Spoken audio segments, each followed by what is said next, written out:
واہ کیا مرتبہ غوث بالا تیرا، واہ کیا مرتبہ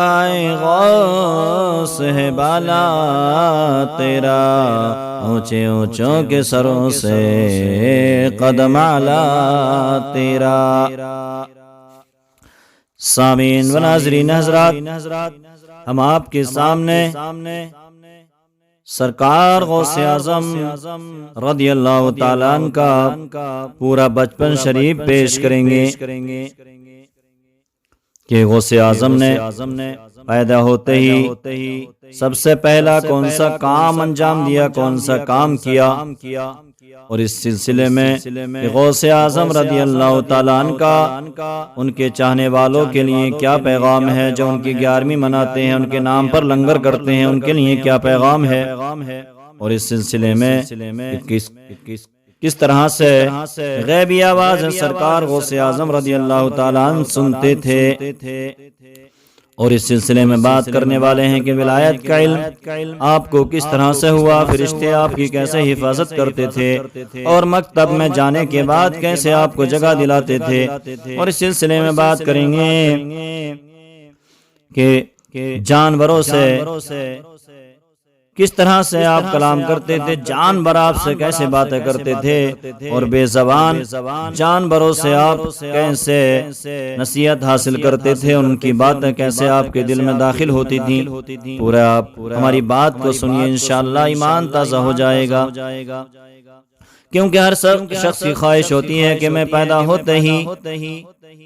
ایک دم متقی ہو جاؤں، لوگ میری پوجا کرنے لگیں، مجھے ماننے لگیں، مجھے غوثیت کا مقام مل جائے، ولایت کا مقام مل جائے، عمل کیسا بھی ہو۔ لیکن حضرات ہم بتا دیں کہ ولی بننے کے لیے بہت سی مصیبتیں جھیلنا پڑتی ہیں، اور اللہ کے قریب ہونا پڑتا ہے، اور جس کو اللہ چاہتا ہے ولایت عطا کرتا ہے۔ سامعین و ناظرین حضرات، تمام علماء کرام، تمام بزرگان دین، اولیاء اللہ کا اتفاق ہے کہ سرکار غوث اعظم رضی اللہ تعالیٰ عنہ مادرزاد ولی ہیں، چنانچہ ولایت کے بعد ہی آپ کی ایک کرامت بہت زیادہ مشہور ہوئی کہ آپ رمضان شریف میں طلوع فجر سے غروب آفتاب تک کبھی دودھ نہیں پیتے تھے، یعنی جس طرح سے رمضان کے مہینے میں بڑے لوگ روزہ رکھتے تھے، اسی طرح سے رمضان شریف کے پورے مہینے آپ روزے رکھتے تھے، اور جب افطار کا وقت ہوتا، مغرب کی اذان ہوتی تو آپ دودھ پی لیتے۔ یہ کرامت سرکار غوث اعظم رضی اللہ تعالیٰ عنہ کی بچپن شریف کی ہے۔ آج کے بچوں کا حال دیکھو کہ 10 سال کے ہو جاتے ہیں، 15 سال کے ہو جاتے ہیں، اتنے ہی نہیں بلکہ 60 70 80 سال کے بوڑھے ہو جاتے ہیں، لیکن روزہ ان کے قریب نہیں آتا، اور اگر رکھتے بھی ہیں تو ایک دن رکھ لیا، 2 دن غیب، 3 دن رکھ لیا، 4 دن پھر غیب۔ یہ کرامت حضرات سرکار غوث اعظم رضی اللہ تعالیٰ عنہ کی اس قدر مشہور ہوئی کہ جیلان کے ہر طرف، ہر شہر میں یہ شہرہ اور چرچا تھا کہ سادات کے گھرانے میں ایک ایسا پیارا بچہ، مقدس بچہ پیدا ہوا ہے جو رمضان المبارک میں دن بھر دودھ نہیں پیتا۔ رہے پابند احکام شریعت ابتدا ہی سے، رہے پابند احکام شریعت ابتدا ہی سے، نہ چھوٹا شیر خواری میں بھی روزہ غوث اعظم کا۔ پیروں کے پیر، بڑے پیر سرکار غوث اعظم رضی اللہ تعالیٰ عنہ کے بچپن مبارک سے ہمیں سبق حاصل کرنا چاہیے کہ ہمارے بڑے پیر حضور غوث اعظم رضی اللہ تعالیٰ عنہ پیدا ہوئے، اور رمضان شریف کا برکت والا مہینہ ہے، مہینہ آیا تو روزہ رکھا، یعنی دودھ پینے کے زمانے میں بھی روزہ نہ چھوڑا، شیر خارگی کے زمانے میں بھی آپ نے روزہ نہ چھوڑا۔ اور اے لوگوں، ہم جیسے گناہ گاروں کو، ہم غلاموں کو سبق دے گئے کہ ہمارا سچا غلام وہی ہے جو رمضان شریف کا احترام کرے اور روزے کا پابند بنے۔ سبحان اللہ، یہ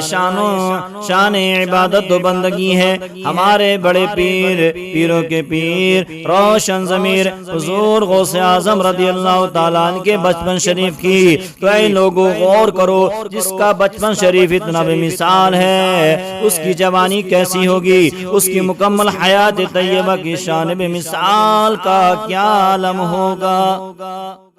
اس لیے تو بریلی کی سرزمین سے اچھے رضا، پیارے رضا، سب کے رضا امام احمد رضا خان پکار اٹھے، غوث اعظم امام التقا والنقا، غوث اعظم امام التقا والنقا، جلوہ شان قدرت پہ لاکھوں سلام، غوث خواجہ رضا حامد و مصطفیٰ، پنج گنجے ولایت پہ لاکھوں سلام۔ میرے سرکار غوث اعظم رضی اللہ تعالیٰ عنہ کی حالات ملاحظہ کرتے چلیے۔ غوث اعظم رضی اللہ تعالیٰ عنہ بچپن سے ہی لہب و لعب سے، کھیل کود سے متنفر اور دور رہے، لہذا آپ نے خود اپنے بچپن کے حالات بیان فرماتے ہوئے ارشاد فرمایا کہ لوگوں، جب کبھی میں بچوں کے ساتھ کھیلنے کا ارادہ کرتا تو ایک میں غیبی آواز سنتا تھا کہ کوئی کہنے والا مجھ سے کہتا ہے، اے برکت والے بچے میری طرف آ جا۔ بہجت الاسرار الیہ یا مبارک آتی تھی آواز خلوت میں، الیہ یا مبارک آتی تھی آواز خلوت میں، یہ دربار الہی میں رتبہ غوث اعظم کا کس قدر اونچا مقام ہے بارگاہ پروردگار عالم میں سرکار غوث اعظم رضی اللہ تعالیٰ عنہ کا۔ اللہ تعالیٰ ہمیں بھی اپنے پیارے ولی محبوب سبحانی قطب ربانی شہباز مکانی حضور غوث اعظم رضی اللہ تعالیٰ عنہ کی سچی غلامی نصیب فرمائے، اور ان کے بچپن کے حالات کو سامنے رکھتے ان کے نقش قدم پر چلنے کی توفیق عطا فرمائے۔ ہمارے بڑے پیر حضور غوث اعظم رضی اللہ تعالیٰ عنہ سے معلوم کیا گیا، عرض کیا گیا کہ آپ کو اپنی ولایت کا علم کب ہوا، کس وقت ہوا؟ تو آپ نے فرمایا کہ 10 برس کی عمر میں جب میں مکتب پڑھنے کے لیے جاتا تھا تو راستے میں میرے پیچھے پیچھے فرشتے چلتے نظر آتے تھے،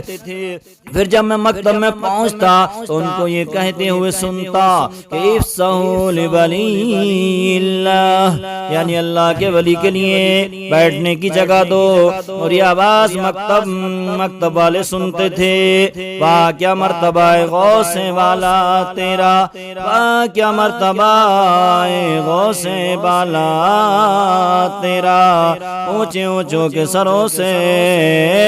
قدم آلا تیرا۔ بس ہم اپنی بات کو ختم کرنے والے ہیں لوگوں۔ دیکھو کیسے جانوروں کی بولیوں کو آپ نے سنا۔ ہمارے بڑے پیر حضور غوث اعظم رضی اللہ تعالیٰ عنہ فرماتے ہیں کہ میں ایک شہر کے باہر سیر و تفریح کے لیے جا رہا تھا، راستے میں ایک بائل ملا، اس نے میری طرف مڑ کر دیکھا اور بزبان فصیح مجھ سے کلام کیا، بات کی، اے عبد القادر، نہ تم اس لیے اس گھومنے پھرنے کے لیے پیدا کیے گئے اور نہ اس بات کا تمہیں حکم دیا گیا ہے۔ سرکار غوث اعظم رضی اللہ تعالیٰ عنہ فرماتے ہیں ایک بے زبان جانور بیل سے یہ نصیحت سن کر، یہ بات سن کر میرے قلب اور میرے دل میں محبت الہی، عشق الہی کا جذبہ موجزن ہو گیا اور میں گھر واپس چلا گیا۔ سبحان اللہ۔ سامعین و ناظرین حضرات، پیروں کے پیر، بڑے پیر سرکار غوث اعظم رضی اللہ تعالیٰ عنہ سے اللہ تعالیٰ کس قدر محبت فرماتا ہے، پیار فرماتا ہے کہ جب آپ کھیلنے کا ارادہ کرتے ہیں، الیہ یا مبارک کی پیاری پیاری صدا سے روک دیا جاتا ہے، اور جب آپ مدرسے میں جا پڑھنے کے لیے چاہتے ہیں تو فرشتے آپ کے دائیں بائیں پیچھے پیچھے چلتے ہیں، مدرسے تک آپ کو پہنچانے کے لیے جاتے ہیں، اور اتنا ہی نہیں بلکہ بیٹھنے کی جگہ کشادہ کراتے ہیں، جگہ دلواتے ہیں، اور اتنا ہی نہیں بلکہ آپ سے بے زبان جانور بیل بات چیت کرتے ہیں، آپ سے کلام کرتے ہیں۔ یہ سب کچھ حالات بچپن شریف میں تھے، یہ کیوں؟ اس لیے کہ آپ کو آگے چل کر قطبیت و غوثیت کے عظیم مسند پر جلوہ افروز ہونا تھا۔ سامعین، ایک زمانہ ایسا بھی آیا کہ جہاں اولیاء کرام کی گردنیں ہیں وہاں ہمارے بڑے پیر حضور غوث اعظم رضی اللہ تعالیٰ عنہ کا قدم مبارک ہے۔ اس لیے تو خوب فرمایا، اچھے رضا پیارے رضا ہم سب کے رضا امام احمد رضا خان فاضل بریلوی نے، سر بھلا کیا کوئی جانے کہ کیسا تیرا، سر بھلا کیا کوئی جانے کہ کیسا تیرا، اولیاء ملتے ہیں آنکھیں وہ ہے طلبہ تیرا، واہ کیا مرتبہ اے غوث بالا تیرا، واہ کیا مرتبہ اے غوث بالا تیرا، اونچے اونچوں کے سروں سے قدم اعلیٰ تیرا۔